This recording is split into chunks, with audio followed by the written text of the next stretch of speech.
December 2025-27 அன்று மலேசியாவின் கோலாலம்பூரில் உள்ள புகித் ஜலில் தேசிய விளையாட்டரங்கத்தில் ஜனநாயகம் திரைப்படத்தின் பிரம்மாண்டமான ஆடியோ வெளியீட்டு விழா நடைபெற்றது.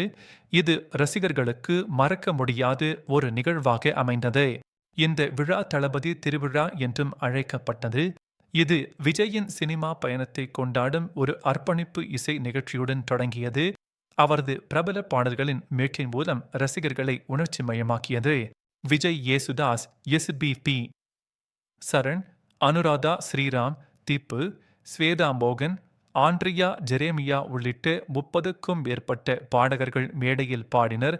விஜயின் தமிழ் சினிமாவில் ஏற்படுத்திய தாக்கத்தை பிரதிபலிக்கும் வகையில் அவரது பாடல்களை அர்ப்பணித்தனர். விஜய் தனது தாயார் ஷோபா சந்திரசேகருடன் கோலாலம்பூர் வந்தடைந்தார்.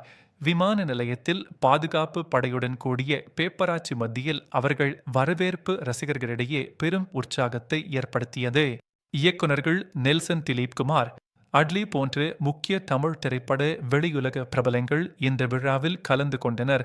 அவர்களது வருகை நிகழ்ச்சிக்கு மேலும் மங்களமானதாக அமைந்தது. விஜய், இயக்குனர் எச். வினோத் மற்றும் இசையமைப்பாளர் அனிருத் ரவிச்சந்தர் ஆகியோர் மேடையில் உரையாற்றினர். படத்தின் பின்னணி மற்றும் தயாரிப்பு பற்றி விரிவாக பகிர்ந்து கொண்டனர். விஜயின் உணர்ச்சிகரமான பேச்சு ரசிகர்களால் பெரிதும் எதிர்பார்க்கப்பட்டது. அவரது என் நெஞ்சில் குடியிருக்கும் என்ற வழக்கமான தொடக்க வரியுடன் தொடங்கி ரசிகர்களுக்கு ஒரு இறுதி உணர்வுபூர்வமான செய்தியை கொடுத்தார். அனிருத் ரவிச்சந்தர் ஒரு நேரடி இசைக்குழுவை வழிநடத்தி ஜனநாயகம் ஆல்பத்தின் பாடல்களை மேடையில் நிகழ்த்தினார். இது நிகழ்ச்சியின் உச்சக்கட்டமாக அமைந்தது. விஜய் பாடிய செல்ல மகளே என்ற 3வது சிங்கிள் தந்தை மகள் உறவை பற்றிய ஒரு மெல்லிசை பாடலாக வெளியானது. இது ஆடியோ வெளியீட்டுக்கு முன் ரசிகர்களிடம் பெரும் வரவேற்பை பெற்றது. எச். வினோத் இயக்கிய ஜனநாயகம் திரைப்படத்தை KVN புரொடக்ஷன்ஸ் தயாரித்துள்ளது. இது உயர்தர தயாரிப்பில் உருவாக்கப்பட்டுள்ளது. விஜய், பூஜா ஹெக்டே, பாபி தியோல் ஆகியோர் முக்கிய கதாபாத்திரங்களில் நடித்துள்ளனர். கவதன் வாசுதேவ் மேனன், பிரகாஷ் ராஜ், நாராயண், பிரியாமணி உள்ளிட்ட பலர் இணைந்துள்ளனர். இது விஜயின் 69வது திரைப்படம் மற்றும் அவர் முழுநேர அரசியலில் நுழைவதற்கு முன் நடிக்கும் கடைசி படமாக இருக்கும் என எதிர்பார்க்கப்படுகிறது. ரசிகர்களுக்கு ஒரு பிரியாவிடையாக அமையும்.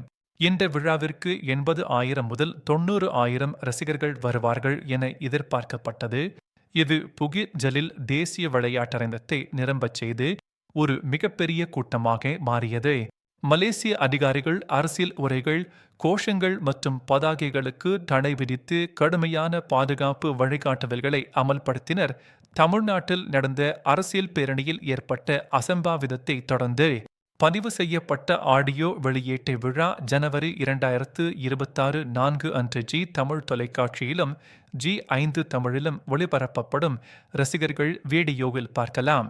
ஜனநாயகம் திரைப்படம் ஜனவரி 2026 9 அன்று பொங்கல் பண்டிகையுடன் உலகளவில் வெளியாகும். ரசிகர்களின் பெரும் எதிர்பார்ப்புடன் விஜயின் சினிமா பயணத்திற்கு ஒரு உணர்ச்சிகரமான பிரியாவிடை அளிக்கும் இந்த விழா அவரது அரசியல் பயணத்திற்கு அனைவரும் வாழ்த்துக்கள் தெரிவித்தனர்.